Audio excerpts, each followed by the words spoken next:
Hello watcher and subscribers. Today we are going to see data types in Python programming. In almost all the programming language there is a concept of data type. So data type means what? Data type means, as you know about data. Data means the representation of information. Means we have various kinds of data. It is arranged, non-arranged, sequential, non-sequential. So in data actually there are some types. Okay, so for representing these varieties of information from the data, we use the data type, because in data we can have number, we can have characters, okay, we have the special symbol. So for means for you can say grouping. Okay, whenever we have the mixing of data and you want to group it in different category, we have to refer the data types. For example, here we use statement a equals to 5. So what kind of data we are having here? Then we can check it out. Type a. By using type command you can verify which kind of data we are having. So we have the integer type. Class integer means this information belong to the integer type, this variable representing integer type of data. So here as we are seeing, first numerical data means it will contain the types of number. So we have three types of number: integer, complex and float. So here equal to 5, it's a integer type because it is representing integer number. In mathematics you learn it can be a negative number, positive number, like that. Suppose here we write a equals to -5, then we will check type.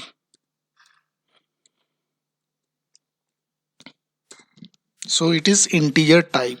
So in integer you have learned we have the positive, negative number. So for representing that we use the integer type. Next one is a complex type. Suppose I write a equals to 6 plus 7j. So in the higher classes there is a use of complex type in the mathematics. So suppose if I write type, then we can check it out which data type it is belonging. So it's a complex type. Third one is float. So suppose we write a equal to decimal number, then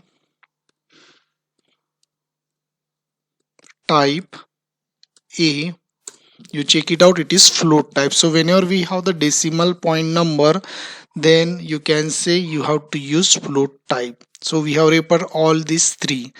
And now here after this I am jumping on directly boolean type. So suppose if I write a equals to 7 greater than 5. So 7 greater than 5 means it's a nothing but condition. We are doing comparison between two number. So whenever we do comparison or condition, there is a use of condition, then there is a type of boolean, because boolean return two types of value, true and false. So here after writing this I am checking its data type. So you see now it is returning bool. So here you can say whenever there is a condition, it return the boolean type and it is having two types of value, true and false. So after this boolean we will go for the sequence type. We have the varieties: range, string, list, tuple, and we will also see the dictionary in short. So if you have attended my previous tutorial, we have already gone through the string, list, tuple, set, dictionary, but we will just take a short review. So here in this all category, as you know, we started with the list. Okay, so before list we will check the string. So suppose if I write string a B C, so that is what the string means. Whenever we write any value in double quote, it's a string. If you write a single character, it will become the character. So a equal to ABC, then type of a. So here type of a I am checking and it's a string type. Okay, so whenever you insert the value in double quote, that value is a string type. Then next one that we will see here, list. So in the previous classes we already seen this, but I give one example. So list, we use the bracket, the values are 1 2 3. So you see now here it is coming in sequence. So here all these type belong to sequence because they represent the value in particular sequence. So here whatever the sequence you have used, same sequence you will get here. Same for the string also. And then we have also used tuple. So for detailed explanation for that, you have to refer the previous tutorial. So in the tuple, in place of square bracket, we use round bracket, and inside that we use the value. So there is a minor difference between these two, and here it's a tuple. Okay, so suppose we write here type of t. So you see it's a tuple type. And next one, list and tuple, we use like that. And I also told in the previous tutorial what exactly the difference between the list and tuple. You have to refer that video. And now after that, you can also, along with that, you can take the use of range also. That is the additional facility. In mathematics, you got to know the you got to know range concept, because in the range we use means we specify with the minimum and maximum value. Suppose if I write range of 20, so that is my range. And suppose I am using this range in list, so here list range of 20 number. So you just check it out. Here we are getting all the values starting with 0 ending with 19. Okay, here capacity is 20, as it is starting with 0, last number will be 19. So in this way you can use the range also, and it is showing the values in particular sequence. That's why it is belonging to sequence category.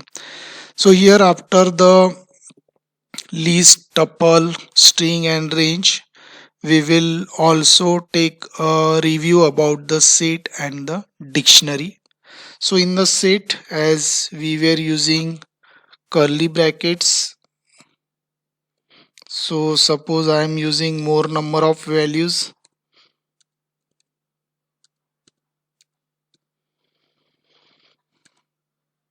So these are my values.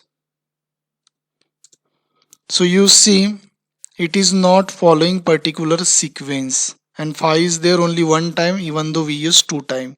So that's why it is not belonging to the sequence type. So for detail, if you want to know detail about the set, I again tell you refer the previous tutorial. And next remaining is the dictionary. Whenever we have the large data, we use a dictionary. So it can be declared like that. Again, we use the curly bracket, we use the key and value. So 1 is a key and its value is 3, comma, again suppose 3 is a key, suppose I use 6 is a key and 7 is a value, then I use 9 is a key and 66 is a value. So that is my dictionary, and it will represent the value in the form of the key whichever you use and their particular respective value. So whenever we have the large information, that time we refer the dictionary. So dear student, here we have completed dictionary, this all numerical type, boolean, set, sequence type. So everything we have completed in this tutorial. And if you have any doubt about the particular data type, you have to just comment me, and I request you go through my previous tutorial. There you will get the information detail about the list, tuple, set, dictionary, so that you do not have any confusion about the data type. So thanks for watching this tutorial. Thank you.